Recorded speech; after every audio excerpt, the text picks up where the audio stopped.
start with how you guys went on the weekend against Essendon. Yeah, it was a terrific hit out. It's an awesome setup down at the hangar.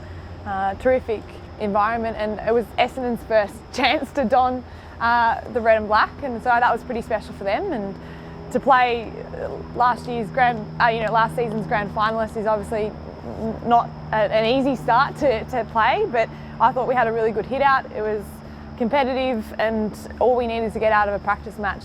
So it was all about both teams just giving it a red hot crack, because we've just been playing against ourselves, which has kind of been challenging at times.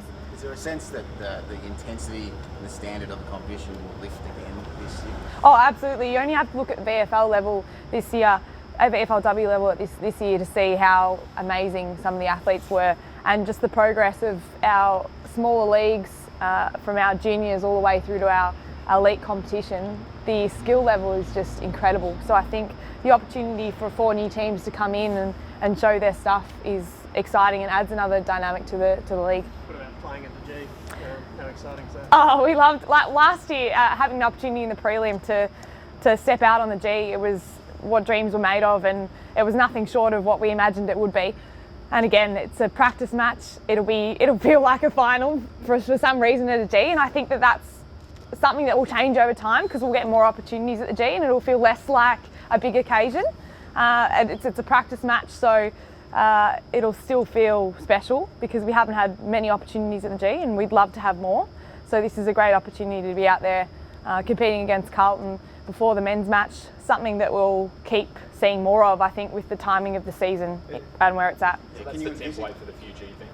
I think it is the way that we'll be heading, particularly with where the season's starting in the pre-finals bye, but then to also be able to get some games that might link up with our men's side if they continue their way into finals. I think that's exciting, bringing both games together, both sets of fans together, and we might see a bit of both worlds, a bit of separation but also a bit of joint ability. Can you envisage a full women's season running concurrently with the men's season? I can't see that in the next 1 to 2 years, but I could maybe see that when we become full-time athletes. I just think there's an element of the AFL trying to make sure that we're not having too many games on one weekend. That's why I believe, this time frame is perfect, because you've got your men's finals, not too many games, but then you've also got the ability to play all your women's games as well and still get the viewership, and also the Channel 7 ability to play and have the game on live TV. Is it also a question of resources for the club on the day? Well, yeah, absolutely, and ground availability. It's a lot to have. I don't know. There'd be like 36 games of footy across the weekend. Plus, you've got to think about your second tier levels as well, VFL and VFLW. So it is a massive challenge. But I think this is a great start into seeing how this works. This August start date, and obviously it's winter months, so we're not going to be playing in 45-degree heat. Have you found the pre-season? Yeah, everyone's got double skins on, like long sleeve skins on top, long sleeve on the bottom. It's drying out now, which is nice, but it's definitely been different. We've mentioned making the grand final last year. Do you feel ready to take that next step? Oh, absolutely. I think, it's been disappointing the last 2 seasons. Season 5, made it to the prelim, didn't get across Adelaide, made it to the granny, took one more step, and again, we're beaten by Adelaide. So there is a bit of a trend there, clearly. We haven't been able to beat Adelaide in a finals moment, and we've sort of had to step back from that and really, I guess, learn from our mistakes and keep developing ourselves, because clearly we haven't been our best when we needed to be. So for us, we've got some really great inclusions this year. We've challenged ourselves from day one of pre-season. It's just gone to another level. For me personally, I've never been so challenged in a pre-season against my peers. So it's just been an amazing environment that we've developed again on.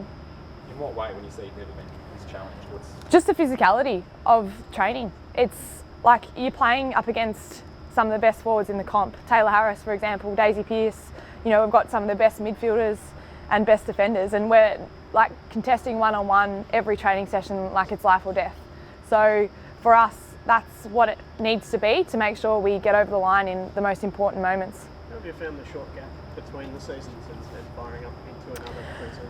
Yeah, I think it was welcomed when the way I think about it is once we had a clear CBA and we got the respect of a pay increase, and we understood where the season was heading. I think that re-energised us and reinvigorated us. Before that, I'd say that we were all a bit tired and thinking that we're just going to have to plot through another season the way it was. But then to get the respect from the AFL to say, here, go and play footy and be more than just a part-time athlete, which is where it's heading. It's heading towards a full-time athlete. I think that really gave us so much hope and pride and excitement to be like, hey, this is cool, like we've got 2 seasons in 1 year, let's go for it. And the more games that we can play, the better. You mentioned you don't see things changing for the next 1 to 2 years. How far away? Well, I think, the aim is 2026 to be a full-time athlete. We'll obviously push for earlier than that, like we always do, but that's the aim, and that's certainly heading that way. For example, it's a Monday and I'm here standing talking to the media. I'd usually be at work, working, so that's an example of where we're progressing to. I don't have to rush off in my work year and go to work a shift.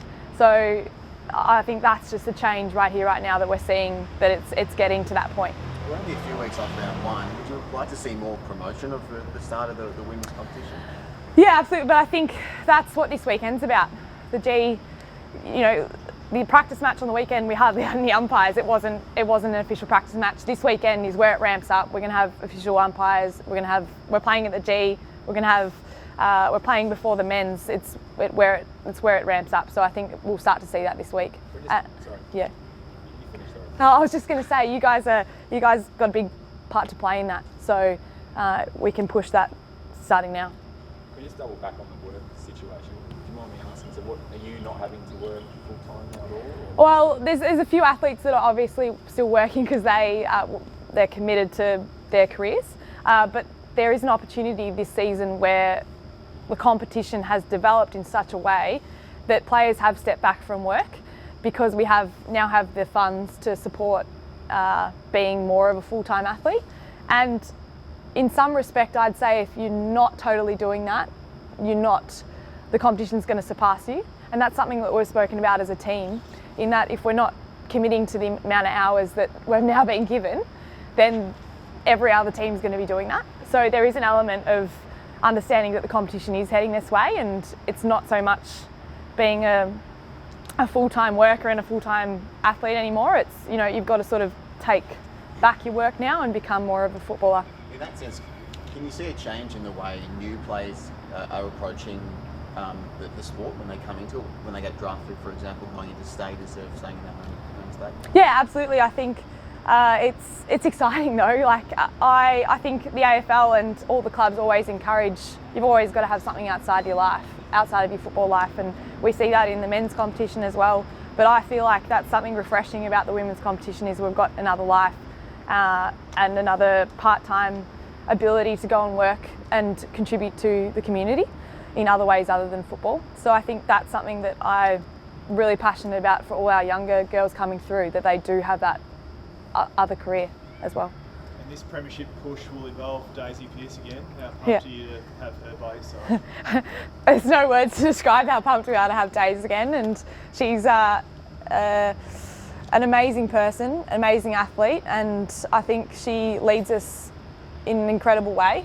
And there would be nothing more special than winning a premiership for this club, but also for Daisy. I know she doesn't like to talk about it, but it would be pretty amazing to give back something like that to her.